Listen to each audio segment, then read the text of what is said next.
Voy a presentarlo a Tito Ábalos, que es un gusto para mí que esté acá. Carlos, Tito Ábalos. Carlos, bueno, él es un diseñador, estudió diseño en Estados Unidos, luego se dedicó mucho tiempo al diseño de packaging y el diseño de marca, y es uno de los, yo diría, de los más, de las personas que más saben de marca en la Argentina y tal vez en América Latina. Nos conocemos hace muchos años porque cursó con nosotros y cursó la maestría, una maestría hace ya un tiempo. Luego fue docente y es docente en el posgrado. Y bueno, últimamente nos hemos dedicado a trabajar juntos y escribimos un libro hace 2 años y la verdad que ha sido un placer compartir eso también con Carlos. Y lo que van a escuchar, les recomiendo que presten atención porque van a aprender. Es alguien que realmente les va a poner un punto de vista que no es común que lo podamos escuchar o que podamos estar cerca de alguien con tanta experiencia y tanto conocimiento en un tema tan importante como el branding y la marca y la comunicación. Tito. Bueno, ¿cómo andan? ¿Bien? Bueno, de los 30 años de la facultad, yo hace 19 que estoy en modo alumno y en modo profe, con lo cual si la charla sale mal, sale doblemente perjudicada la facu. Con lo cual, bueno, la responsabilidad es de ustedes, háganse cargo. A ver, cuando recibí el mail de Maxi Bongiovanni, me mandó un mail y me dice, ¿estás para hablar de branding? Y le digo, sí, estoy para hablar de branding, obvio.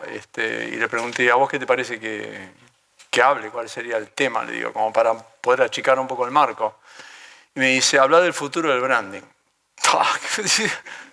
Digo, futuro del branding, no tengo ni idea de lo que está pasando ahora, imagínate lo que podría estar pasando en el futuro. Entonces dije, no, lo que voy a hacer es, voy a tratar de hablar de esto, de errores. Digo, errores que cometí yo y que algunos de esos errores se han vuelto como malos hábitos y entonces por ahí de repente estoy en algunos casos volviendo a cometerlos. Pero errores que creo que quería compartirlos porque me parece que quizás pueda ahorrar un poco de tiempo a algunos para que no cometan los mismos errores que cometí yo. Hace mucho que estoy en la profesión, como dijo Luciano, soy diseñador, me reconvertí a comunicador estratega en Austral, con lo cual ahí se produjo una mutación de dos profesiones fenomenales y que bueno, lo que han traído es un poco de experiencia en algunos campos. Y hace como 40 años que estoy en esto, entonces ahí casi como que revela un poco la edad, ¿no? Pero bueno, ¿cuáles son los errores que creo que no hay que cometer nunca más? Uno, presupuestar entregables. Voy a presentar tres errores porque no tenemos tiempo para más. La otra es creer en los modelos. Con Luciano armamos uno, pero no hay que creer en los modelos. Y la otra es buscar la diferenciación, que es justamente lo que hace el branding, ¿no? Entonces digo, bueno, no hay que buscar tampoco la diferenciación. Entonces voy a ir uno por uno, voy a compartir un poco lo que me parece y por qué, y a dónde creo que hay que ir, ¿no? A ver, presupuestar entregables. ¿Por qué digo que no? Nosotros tenemos un sesgo cognitivo que es cuando nos pusimos una meta, por lo general lo que empezamos a hacer es trabajar en pos de la meta. ¿Qué pasa cuando presupuestamos entregables? Y voy a poner como un ejemplo un entregable que estoy bastante habituado a hacer, o por una identidad de marca, un logo. ¿Qué pasa cuando presupuesto un logo? Vuelvo a la oficina y tengo al equipo que está trabajando pensando en un logo. Empiezan a pensar en tipografía, empiezan a pensar en colores, empiezan a pensar en la fecha de entrega. Empiezan a pensar quién es el cliente, qué es lo que está pasando acá, pero no piensan en soluciones. Están pensando en un logo. Entonces, la vez pasada, hace un tiempo, yo agarré a uno de mis socios y le digo, che, escuchame una cosa, estamos presupuestando logos y no estamos hablando de soluciones, no estamos presupuestando lo que yo creo que hay que presupuestar. Entonces me dice, es que lo que pasa es que viene el tipo y te dice, necesito un logo, ¿cómo hago para presupuestarle otra cosa? Bueno, la verdad que no lo sé, no tengo una respuesta a eso. Pero quiero contar lo que me pasó hace relativamente poco, me pasó el año pasado. Me contrata una compañía financiera que había comprado una compañía en otro lugar, en otro sector, y agarra y me dice, che, te estamos contratando porque queremos cambiar la identidad de los que estamos comprando y pasar a que sea nuestra identidad. Yo digo, bueno, fenómeno. ¿Y a vos qué te parece? ¿Podemos hacer eso? Por supuesto, empecé a pensar yo en la cabeza, bueno, sí, hacemos unas entrevistas, en 2 o 3 meses liquidamos el tema, cambiamos el nombre y empecé a pensar, bueno, ¿y cómo hacemos para pasar a las redes? A ver, ¿qué ayornamiento le haría a este logo? Pero eso todo en la cabeza y en un momento dado le digo, che, pero pará, ¿y si esa no es la solución? El tipo me dijo, bueno, porque nosotros queremos que tengan nuestra marca. Sí, fenómeno. Pero digo, ¿es ahora el momento? ¿Por qué no hacemos una cosa? Entonces lo que hice fue, le presupuesté diferente. Le presupuesté etapas en donde yo iba a hacer una primera etapa y en la primera etapa iba a generar un diagnóstico. Y desde el diagnóstico iba a decirles, cambiemos o no cambiemos el logo. Lo cual era bastante...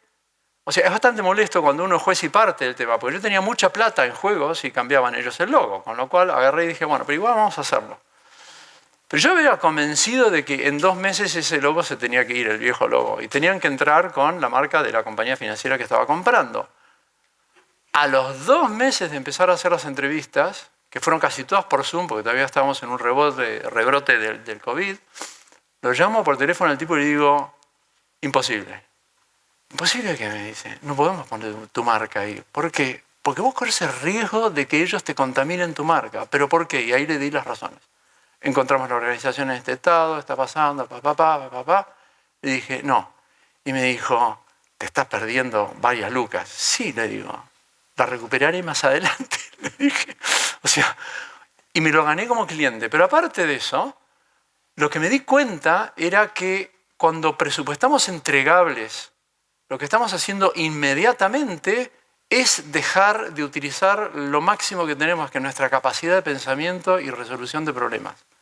Y no buscamos la solución al problema, buscamos resolver la parte técnica de cuándo voy a entregar lo que tengo que entregar. Por lo tanto, para mí hay que presupuestar resultados. ¿Qué es un resultado? Porque el tema de la comunicación es, no, pero no podemos medir, pero nadie dijo que hay que medir. Estamos hablando de resultados. ¿Qué es un resultado? Un resultado es un evento que uno produce para que algo ocurra.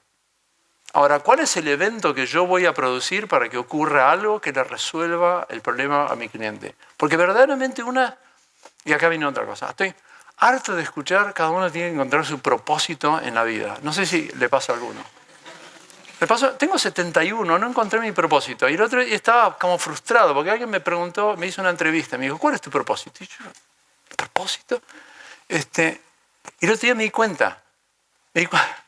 No es nada, pues, lo voy a confesar acá, no es nada grandioso, pero dije, cada vez que yo veo a un cliente, si el día que yo me vaya de ese cliente, él tiene que estar en una mejor posición que cuando yo llegué. Ese es mi único propósito. No se lo digan a mis hijos, porque ellos no tienen nada que ver en esto. O sea, mi único propósito es ese. Yo me voy y vos tenés que estar mejor. Ahora, ¿cómo hago para que vos estés mejor si lo único que estoy pensando es un entregable? Es imposible. Bueno, para mí ese es el error número 1. Error número 2, creer en los modelos. ¿Por qué? A ver, me encantan los modelos. Juro por Dios que me encantan los modelos. Yo soy diseñador y después, cuando me convertí en comunicador y profesor, que me dieron acá la gran oportunidad de poder compartir conocimiento, lo primero que empecé a hacer es, por supuesto, pensaba hacer los dibujitos. Y entonces, claro, no, porque este factor y el otro, y yo hacía los dibujitos, y me encantaba, hacía pentágonos, triángulos, circulitos que se superponen y todo, y empecé a hacer modelos. Y en un momento dado, alguien me contrató por un modelo que yo había hecho y que yo había escrito en un libro. Entonces me llamaron y me dijeron, che, queremos construir lealtad de marca y queremos implementar tu modelo. Y yo agarro, lo veo a uno de mis socios y digo, bueno, vamos, loco, porque la verdad es espectacular. Entonces entramos y queremos empezar a implementar el modelo. Y entrevistamos a uno, entrevistamos a otros y dije, bueno, pues entonces estos entran acá y ahora hacemos esto. Y En un momento dado nos dimos cuenta que estábamos forzando la caja de una manera tal, dijimos, estos tipos no pueden hacer esto. Bueno, pero los contrataron por el modelo, pero no pueden hacerlo. O sea, ¿no te das cuenta que el líder no tiene ni idea de lo que tiene que hacer? El equipo tampoco puede meterse en esto. No van a poder construir lealtad porque no van a enchular los locales para hacerlo.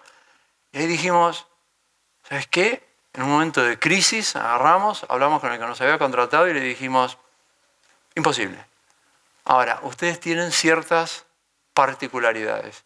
Y aseguro que eso fue una salida elegante, pero cuando empezamos a mirar las particularidades nos dimos cuenta de que empezamos a mirar al sistema que estaba funcionando.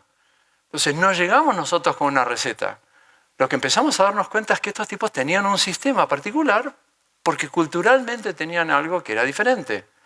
Entonces ahí agarramos y dijimos, bueno, vamos a ver cuál es la particularidad.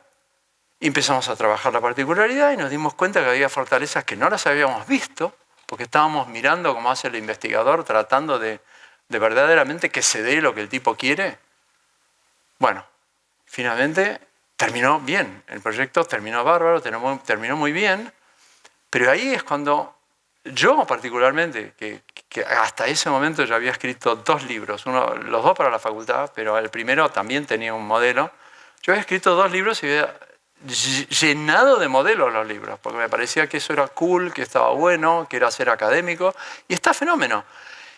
Los modelos me enseñaron a pensar, los modelos me enseñaron a conectar, pero el branding bien hecho es un branding a medida de una particularidad.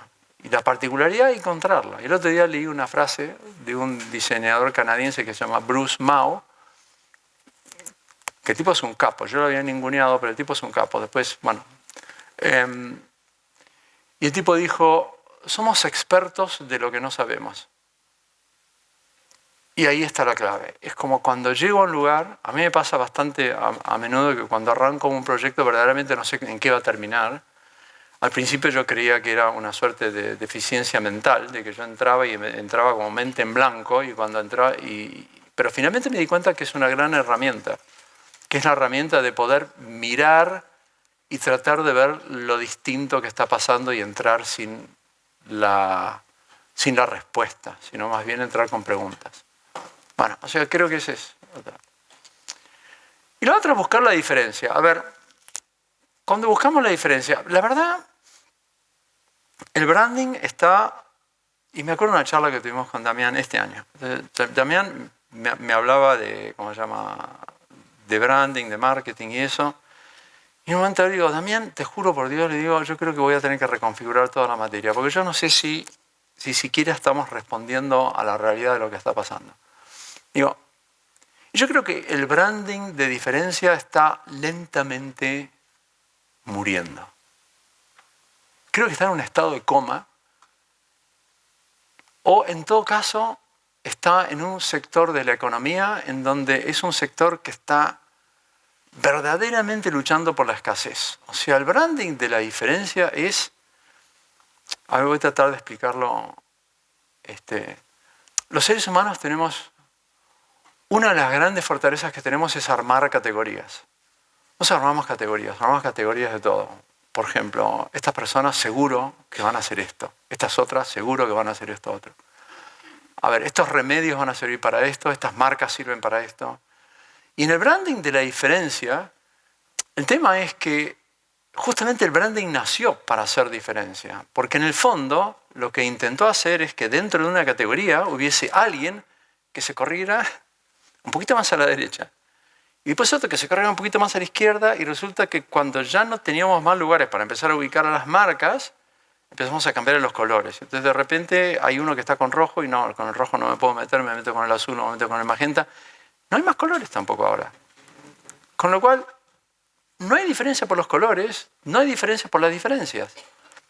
Y entonces ahora lo que tenemos, y me he encontrado en esta situación, es que cuando hacemos estrategia, agarramos un enorme libro o la laptop y buscamos sinónimos para ver si encontramos el sinónimo de la diferencia para que sea diferente.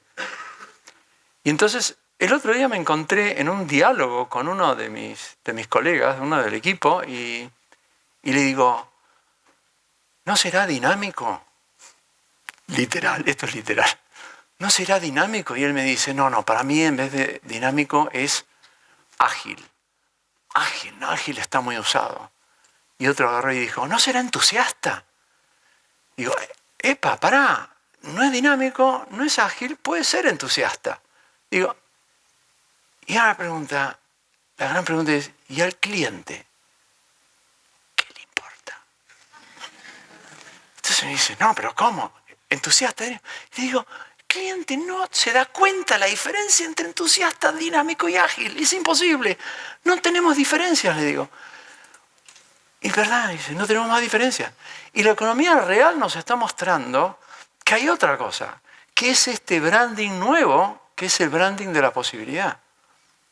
O sea, no hay un branding de diferencias, no hay más. Las 5 grandes marcas del mundo no les importa nada la diferencia. Son los que más facturan en el mundo, no les importa nada la diferencia. Algo tenemos que aprender de eso. A Mercado Libre no le importa nada la diferencia. ¿Qué le importa a Mercado Libre?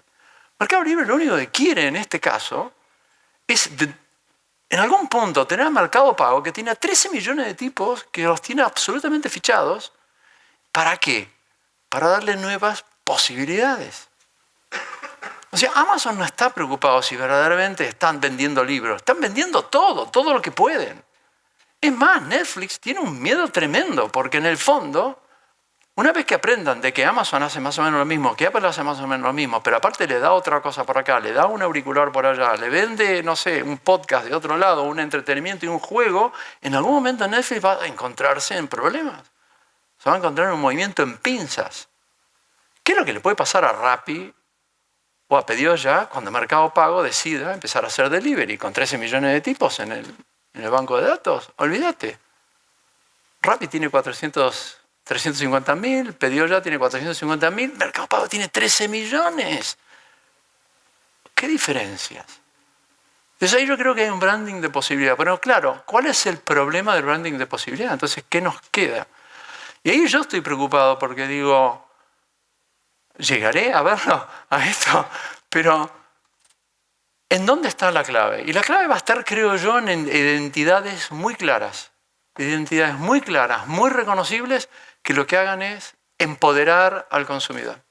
Empoderarlo de una manera que tenga la posibilidad del acceso a todo. Y nosotros vamos a tener que estar detrás. ¿Por qué? Porque el cliente quiere todo, lo quiere ya, lo quiere a su manera y sin ningún tiempo para pensar. Y no es que este tiempo se va a desacelerar. No se va a desacelerar. Y no es que estamos tarde en algo. No, esto recién empieza. Eso es lo maravilloso. Todavía estamos, yo creo que estoy a tiempo todavía. O sea, esto recién empieza. Entonces, ¿qué tenemos con el tema del branding? ¿Qué vamos a hacer? Y yo creo que nos va a costar mucho hacer esto que creo que vamos a tener que hacer, que es, las marcas van a tener la obligación de darle sentido a lo que está pasando. Porque si no, toda esta vorágine no tiene sentido. Y lamentablemente las marcas van a terminar dándole sentido a eso. Y lo van a tener que hacer, porque si no, no tiene ningún sentido. Y el ser humano no puede estar sin una explicación.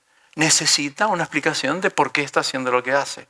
Y creo que el branding ese va a ser el tema del branding. No va a ser una sorpresa, pero es verdad. Nadie lee los manuales. Los manuales no se cumplen.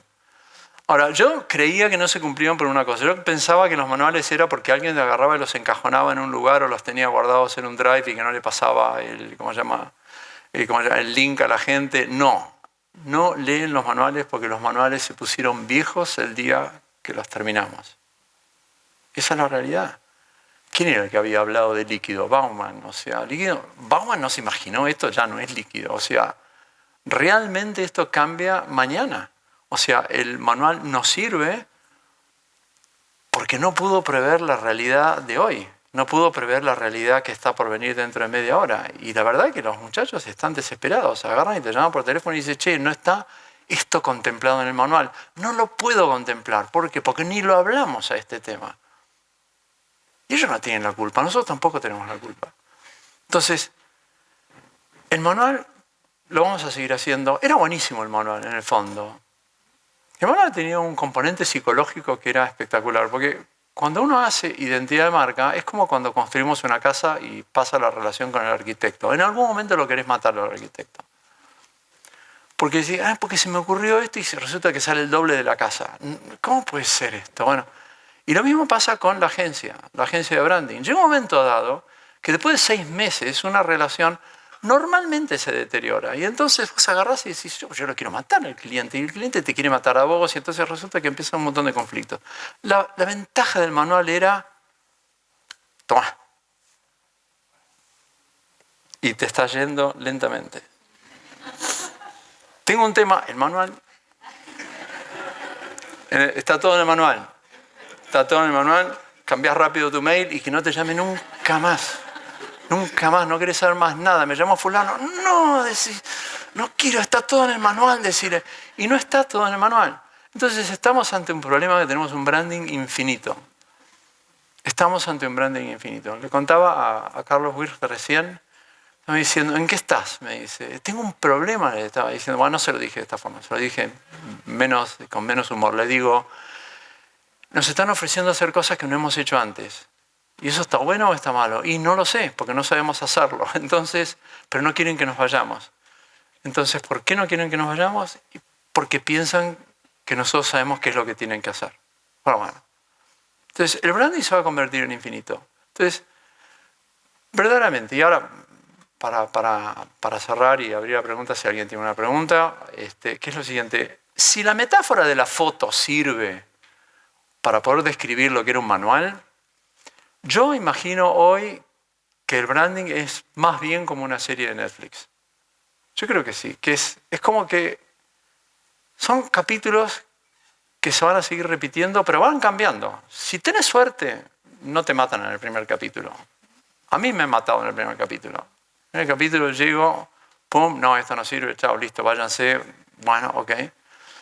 Pero yo creo que realmente si lo primero que haces es tratar de dar buenos resultados, o sea, tratar realmente de pensar en las soluciones, porque la verdad es que nosotros todos fuimos formados para generar soluciones, no fuimos formados para entregar objetos que después se vuelven un commodity. Entonces digo, si pensamos realmente en generar resultados, si pensamos en la particularidad y si pensamos en un branding de posibilidades, no un branding de escasez, sino un branding de expansión, y podemos acompañar en la identidad, en esa expansión, quizás podamos pasar de una temporada a otra. Yo creo que podemos pasar de una temporada a otra. Y quizás a la segunda temporada, a la tercera temporada. Y en algún caso, a lo mejor te quedás cuando el casting inicial se fueron todos. Me ha pasado también. Y es un buen lugar para estar. ¿Por qué? Y porque nadie sabe de lo que vos hiciste. Y cada vez que necesitan algo te llaman. Y tenés la posibilidad de cobrar. Así que, nada. Bueno, así con el branding infinito, muchas gracias. Muchas gracias por estar. Gracias.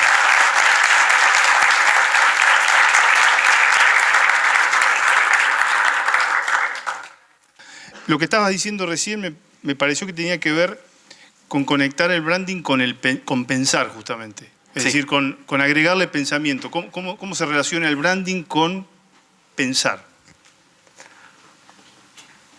Bueno, para mí el branding siempre fue... Bueno, claro.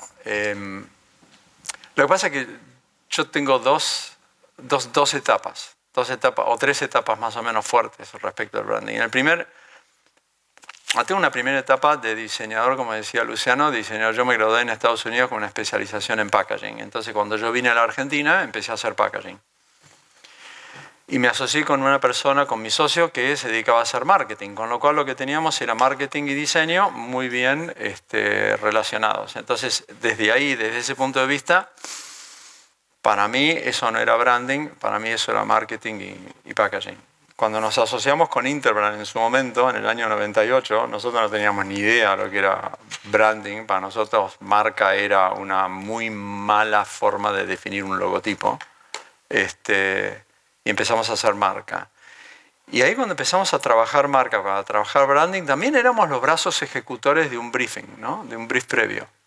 O sea, no habíamos entrado a la etapa del pensamiento estratégico. Después cuando armamos la cocina empezamos a tratar de pensar estratégicamente porque si algo nos dejó Interbrand, que fue bastante poco, tengo que ser muy honesto en esto, nos dejó poco, pero nos dejó algo que fue sumamente valioso, que fue la inquietud de empezar a pensar el problema. Y ahí empezamos a pensar, empezamos a entrevistar, empezamos a hacer investigaciones, empezamos a pensar, empezamos a buscar oportunidades para las marcas. Nos fue bien en algunos casos porque fuimos encontrando nichos para un cliente donde podían crecer y donde no pensaban que podían estar. O sea, la ventaja de venir de afuera y mirar las cosas de otro lugar hace que muchas veces vos te des cuenta de algo que ellos no se dan cuenta, que es obvio, pero que no se dan cuenta. Es otro sesgo cognitivo, ¿no? El de la familiaridad. Estoy familiar con esto, no hay ninguna diferencia. Cuando viene el tipo de afuera y lo ve y dice, epa, esto. Así que ahí es cuando empezamos a pensar. Y nos pasó una cosa muy curiosa que es, en un momento dado empezamos a cobrar para pensar. Lo cual no es tan sencillo. No es tan sencillo viniendo desde el branding y viniendo del diseño que veníamos nosotros. O sea, nosotros cobramos para pensar. Pero eso fue una evolución larga y, ¿cómo se llama? Y está bueno.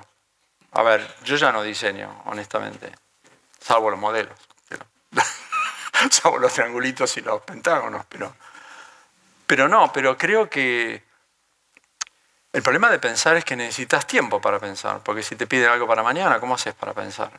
Entonces tenés que ganar ese tiempo. ¿Y cómo haces para ganar ese tiempo? Y a veces es como que, nada, tenés que tener un cierto recorrido y que en algún momento tenés que construir un lugar de autoridad para que te den el tiempo y el permiso para pensar. Si no, no te dan ese espacio. Y eso probablemente haya sido mi evolución de los últimos años que me han permitido decir, bueno, si soy profe de la Australia, entonces me dan un poco más de bola, ¿viste? Pero creo que estamos en un momento donde es muy fácil perder la atención. No nos gusta la serie, la cambiamos a los 15 segundos. No me gusta el video de YouTube, lo cambio. No me gusta este posteo, lo cambio. Pero las marcas, por otro lado, la construcción de marcas, vos lo sabés mejor que todos acá, son perseverancia, son consistencia, son largo plazo. ¿Cómo se conectan estos dos mundos de una marca que no se construye una marca de la noche a la mañana, pero cambio la serie a los 10 segundos porque no me gustó? no, está espectacular. Es la figurita difícil, es la pregunta difícil. A ver, yo te voy a poder responder fácil, es muy difícil hacerlo. Pero este año que volví a preparar la materia de identidad visual, a los alumnos de posgrado de identidad visual de marca les compartí lo que para mí me pareció probablemente el mejor manual de marca que yo he visto hasta ahora, que es el manual de marca de IBM. Previeron todo, pero no cómo aplicarlo, sino todas las piezas. Todas las piezas están previstas. O sea, todas las tipografías, todas las imágenes, está todo previsto, toda la indicación de cómo utilizarlo. Entonces ahí me di cuenta cuando me zambullí en el manual, que me demandó casi todo un fin de semana linkeando, haciendo clic acá, yendo de un lado a otro, me fui dando cuenta de que lo que los tipos estaban buscando, y lo dicen ellos, y no es un invento mío, es unidad, no uniformidad. O sea, tener la suficiente flexibilidad como para que todo pueda aplicarse, pero todo tiene el mismo lenguaje. Entonces es como que estamos utilizando el lenguaje, pero con ese lenguaje podemos decir cosas muy distintas. ¿Tá? O sea, no es que tenés que decir las cosas de una sola forma, no. Tenés un montón de formas, tenés un montón de libertad, pero tenés todo el alfabeto. Es como agarrar y poder hablar en español, ¿viste? Es como que te pusieron todo el alfabeto a tu disposición. Y ahí podés empezar a usar lo que quieras, pero de esta forma. Entonces es como que abarcaron tanto, pero sin tener que decir exactamente cómo, que lo están logrando, verdaderamente lo están logrando. Pero es muy difícil eso. Porque aparte la gente se cansa, pero el que se cansa primero es el de la organización. El primero que se cansa es el de la organización, el que agarra y dice, che, pero estamos poniendo siempre lo mismo. Pero si el cliente me ve una vez cada 6 meses, ¿por qué tengo que cambiar? No, bueno, porque vos lo ves todos los días, pero bueno, el cliente no. Entonces sí, hay un tema de cansancio, hay un tema de atención, pero listo, ahí termina la respuesta. Me di cuenta que estoy ziqui, pero No. Hola. ¿Estamos con el tiempo? Bueno, Tito, Bueno, gracias. muchas gracias. Gracias por estar, gracias por escuchar.